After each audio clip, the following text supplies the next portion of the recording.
build a hotel and then you have this casino.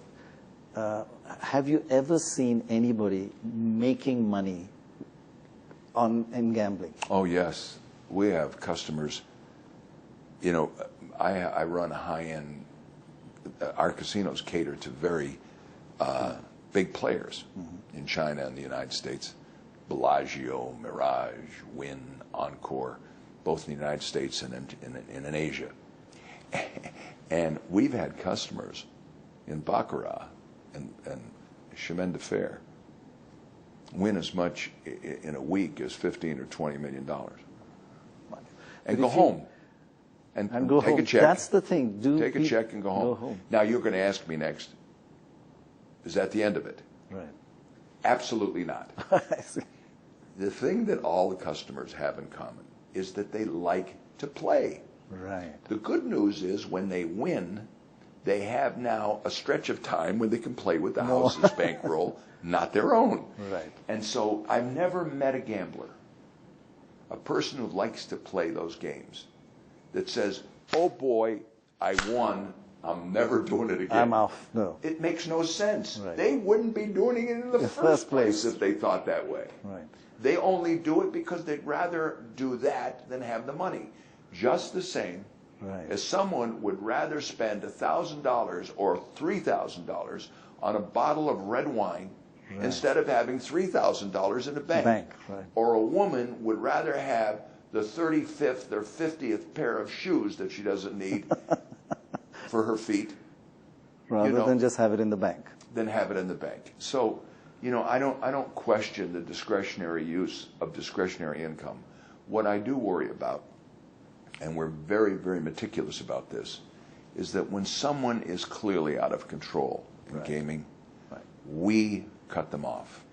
Because the downside in my business of people losing too much money is not when they obviously have no control. And incidentally, it's so easy to spot. My father was such a person. Right. They don't, when they win, they don't care. When they lose, they stay and stay and stay. Right. They ask for credit and credit and credit. Right. And so you have often, to call it.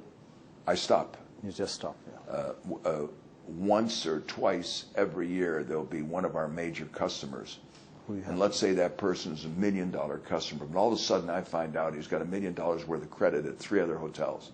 Right. I immediately call the customer and say, look, we're not comfortable anymore. Right.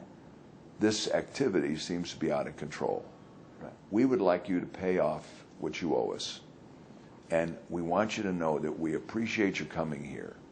But if you want to engage in a gaming activity, you're going to have to do so for cash. While you owe money to other hotels, we're not going to contribute to this by giving you credit here. Right. We do that all the time. Right. I wish my competitors did it all the time because we'd have a lot less publicity of people getting in trouble.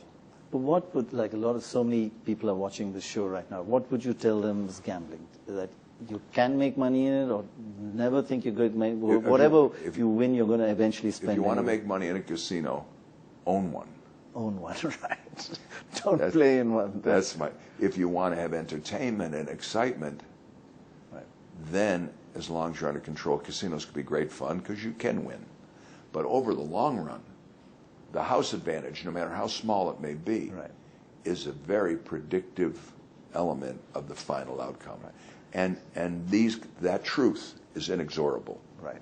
You must But face it's amazing coming from you. You're sort of telling people, if you want to make money in the long run, don't gamble. That's right. Or own a casino. Or own a casino. Or buy stock in a casino. There you go. You can buy stock in companies like my own that are traded on the NASDAQ or the New York Stock Exchange or even other exchanges. But I think that gaming should be considered an indulgence for entertainment and amusement and anything else.